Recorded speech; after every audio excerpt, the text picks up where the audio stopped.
tayo ngayon sa loob ng Senate of the Philippines at tayo po ay pupunta sa kanilang museum.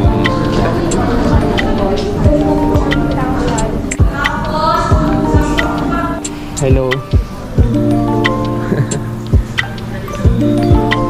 So mga portrait po ito ng mga naging Senate President Salonga, no? Matagal na to eh. Ito yung pinakamatagal yata, 1987 to 1991.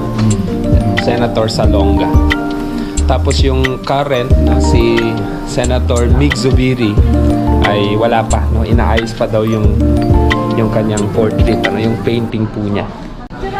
So basically, ang makikita po dito nakapalibot sa museum ay mga pictures, ano, like this one, no, yung panunumpa ng mga Senate President na nakita nyo kanina, like this.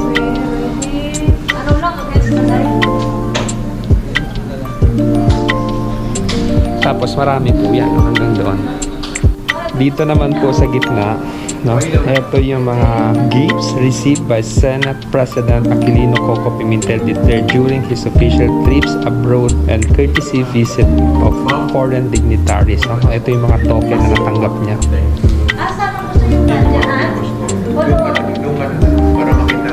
Ito ay gifts presented to official guests and visitors of the Senate.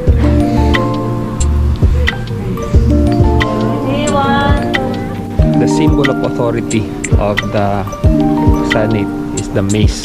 Ito po.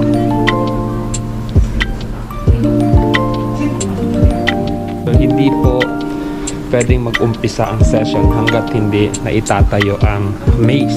Look at this.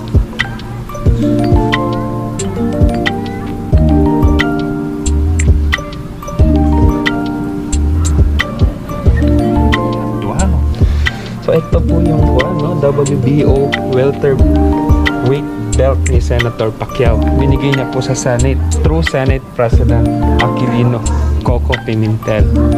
1987 pa ito narilo. Yan.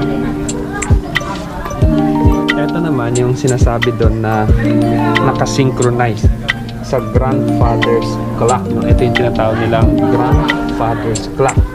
Served as the official timer of the Senate in session from 1987 to 1998. Napakatagal na nito. Tapos dito, ang mga documents na po ito. Yan, ito po mga pictures, group pictures ng mga senators like ito during the 19th Congress, ito 18th Congress, 17th Congress, 16th Congress, so on and so forth. Dito po sa ilalim, no, again, mga gifts po ito na nare-receive ng mga senators during their official trip abroad.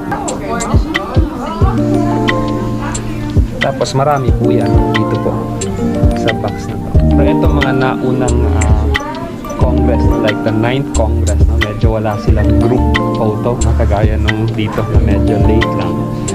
Ito nakalagay lang mga pictures nila na pinagtabi-tabi na like this.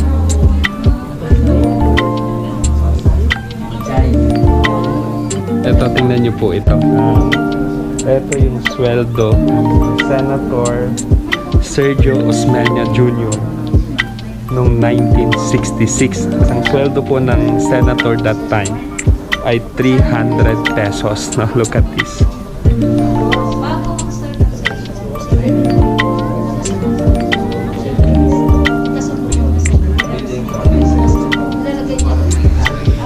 But of course, during those times, napakalaki pa po ng 300 pesos. Ngayon magkano na po, yung sinusweldo ng mga senador.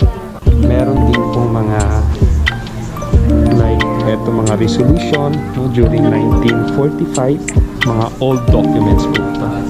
Yan, no. Buti po dito na preserve nila itong mga bagay na to.